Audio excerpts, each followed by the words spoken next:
Kindness is important. It is at the very heart of our ability to generate well-being and the power for change. Drawing attention to our experience of kindness has the potential to disrupt the way that we think about society, to change both what we do and how we do it. Some studies have found that those with strong social connections are the happiest and healthiest, which should automatically put kindness at the forefront of the minds of all of us. Yet despite living in an increasingly digitally connected world, we're in the midst of a globally reported loneliness epidemic. In recent studies, we've begun to explore the impacts, both good and bad, of social media. More and more of us are connecting on more and more social media sites, leaving less time for real-world interactions and connections. At the same time, we know that despite this increase in digital connectedness, we're finding it harder than ever to develop and maintain meaningful relationships. If you've ever felt lonely, you're not alone. Feeling disconnected, segregated, and lonely is becoming more and more of a common problem. Loneliness is harming our society. It's a greater detriment to our health than smoking, obesity, and high blood pressure. Of course, the perfect antidote to loneliness is indeed human connection. So why do we find it so hard to connect? What if kindness was the answer to the problem that we have in front of us? I want to take you back to a time in my life. I think it's relevant to you as the youth of today because I was sitting in an assembly hall just like you are. I would have been that kid that was really highly distracted because I would have been dreaming about my first love. It was cricket.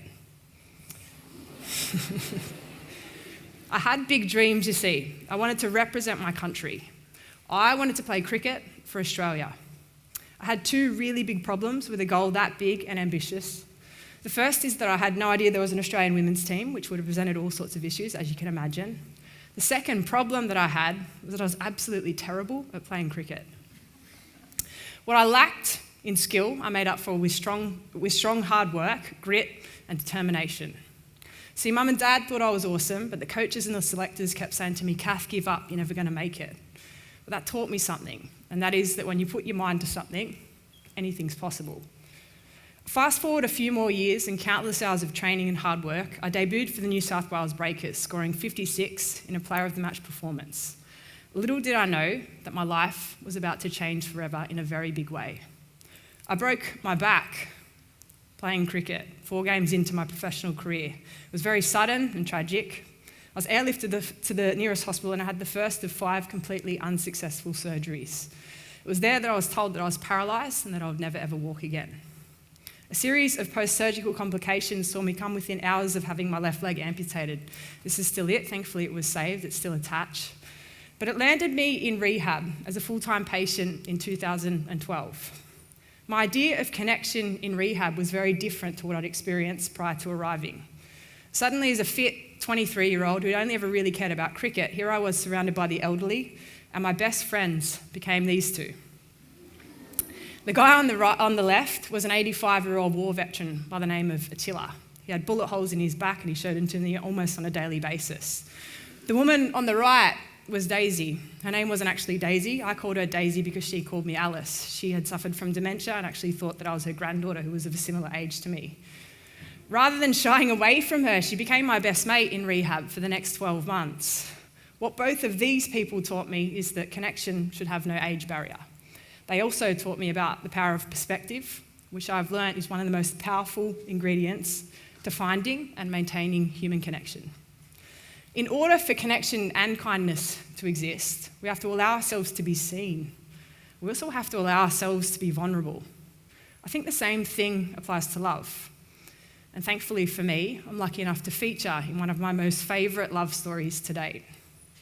4 weeks into my stay at rehab, my luck changed in the most magical way when I met and fell in love with a fellow patient by the name of Jim. Jim and I were normal young kids in love, but instead of long walks on the beach, we did wheelchair races in the corridor. What made our time in rehab more bearable, I guess in comparison to the 4 white wall environment that we'd found ourselves in, was dreaming of a life that would exist outside of that 4 white wall environment. We made plans, 4 kids, 3 boys and a girl, just like my family, a house in Broadwater on the Gold Coast, pet turtles, and a dog named Saf. We dreamt often, and like I never ever have before. The 13th of November 2012 is a day that I'll never ever forget. That's the day that Jim passed away. It was suicide, and it absolutely crushed me beyond belief. Time changed for me that day. You know when you're having one of those days where nothing seems to go right? It could be the traffic, the weather, the dishes in the sink, the homework that just keeps piling up. I was praying for those small, insignificant moments to matter to me, because at that moment, when I look back on that moment, all I remember feeling was absolutely numb and like nothing could ever matter to me again. I mean, what was out there that could possibly make me happy? First, I lost the ability to play cricket, the game that I still love. And then I lost the person who taught me that there was so much more to life than hitting a ball around a park. I hit rock bottom, and I learnt a few things at rock bottom, some of which I'll share with you today. The first thing I learnt is there's only one way to go when you're that low, and that way is up. The other things that I learnt, which I think are really key and vital to finding connection and well-being, are these. I had gratitude. I was thankful for the experiences that I'd been through up until that point in my life. I had loved and lost, but as the old saying goes, it's better to have loved and lost than to have never loved at all. I was also grateful for the people in my life who had shown up for me, friends, family, and also the random strangers who saw my struggle and cared to help. I had perspective. I knew that as tough as the experiences that I was going through were, that one day I'd be able to look back on that time from a place of happiness, and that those moments of pain would not last forever. I accepted myself. I understood my strengths and my weaknesses, and I was realistic yet subjective of my talents, capabilities, and general worth. When we can accept ourselves and our strengths and weaknesses, we can accept and understand that nobody on this earth is perfect, and that our flaws are what make us different. I had compassion towards myself and others via empathy, because if we are not kind to ourselves first, then we cannot possibly be kind to others, and that's a fact. I was authentic. I believed that what made me made me beautiful and strong. Not beautiful in the fact that I was on the cover of Vogue magazine or anything like that, but beautiful in the sense that the world is made up of over 8 billion people, and every single one of us is beautiful because we are different. And different is okay, because if we were all the same, the world would be a terribly boring place. And I think the same applies to connection, because without perspective, gratitude, self-acceptance, compassion, and authenticity, then we cannot possibly achieve connection with ourselves and others. And there's no greater form of kindness than connection, in my view. Realising at that moment in time was driven, that my recovery at that point in time was driven by the kindness of others. And how I can articulate that is by a very short story. When you're in a wheelchair like I have been, you can't reach the lift button, and a random stranger walks past and they see that struggle and they press that button for you, like it meant absolutely nothing to their day, but it meant everything to yours. Those moments really stood out to me. So I just committed my life at that moment in time to paying it forward in any way I could via an idea that I had that is now known as the Kindness Factory. I bought strangers petrol, dinner for the homeless, wheelchairs for kids in need. I raised close to $300,000 and broke a world record for the most amount of burpees in a day for Mel, a double leg amputee who had helped me in my time of need. I realised that kindness was the catalyst for me finding purpose again, for me finding a life that would ultimately matter to me, and I wouldn't have been able to do that without connecting with people via kindness. Slowly, I began to get really fit again, and so I ventured into the world of competitive triathlon. I still have, and had then, no feeling in my left leg, but that small detail didn't stop me. I got so good at triathlons that I signed up to compete in Australia's Port Macquarie Ironman in May 2016. Training's on track. I was the fittest I've ever been in my life, and I'm on a training bike ride with my 2 best mates in Sydney's Northern Beaches. I began to make a planned right turn, and then suddenly everything just went black. I got hit by a 4-wheel drive from behind, and I broke my back again. This time in 4 places. I shattered my left hip, I dislocated my neck, and I broke my wrists. The worst part though, waking up to the news that I was paralysed and told that I would never walk again for the second time in my life. Can you imagine being told that twice? Sorry, Kath, but you're never going to walk again. Dreams are over, all gone. Every single part of me wanted to give up. The way I saw it, though, was that I was faced with 2 options: to give up or to get going. I taught myself how to walk again in only 6 months, and it was then that I decided that the world is changed by your example and not by your opinion. I asked myself the question, could one person survive off of kindness alone?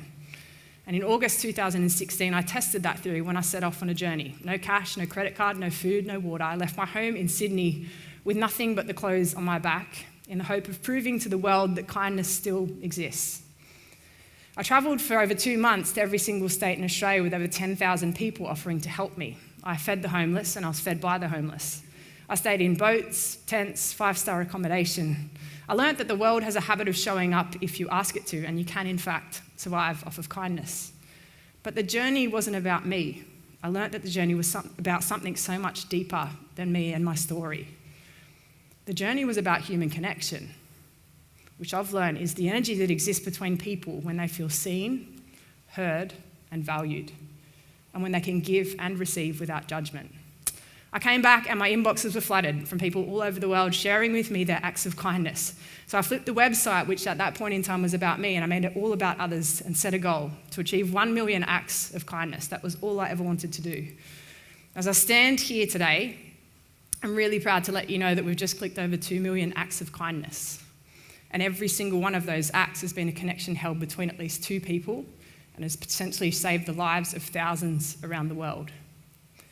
From strangers buying each other coffee, thousands of blood donations, and even someone donating a kidney on our platform. We've truly seen it all.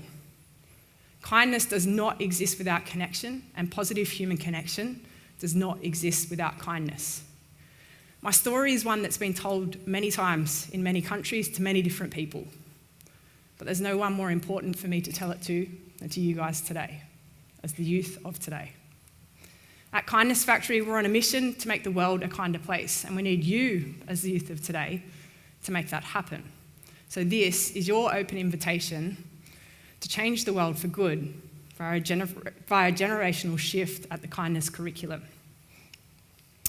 The most important thing that I have done in my short time on this earth is to launch the kindness curriculum in partnership with my friends at Kaplan. It teaches the basic yet essential ingredients to kindness, well-being, connection, and resilience. I would not be here today without those 12 building blocks. And the best part about that is that it's completely free for every single person on the planet right now at kindnesscurriculum.com. Please do not wait for adversity to strike before you engage with meaningful kindness. This is now being used by over 2,000 Australian schools, and its impacts on students across the country has been absolutely profound. The most pleasing part is that it has allowed for connection that may not have existed prior to that experience of kindness. If loneliness is our next epidemic, then what better way to combat that than with genuine and authentic human connection and, of course, kindness. Maybe it won't save your life, but it might save the life of someone that you may not have even met yet. Because if there's one thing that every single person in this room can agree on, it's that kindness matters, and it is more important now than it has ever been before. Thank you very much.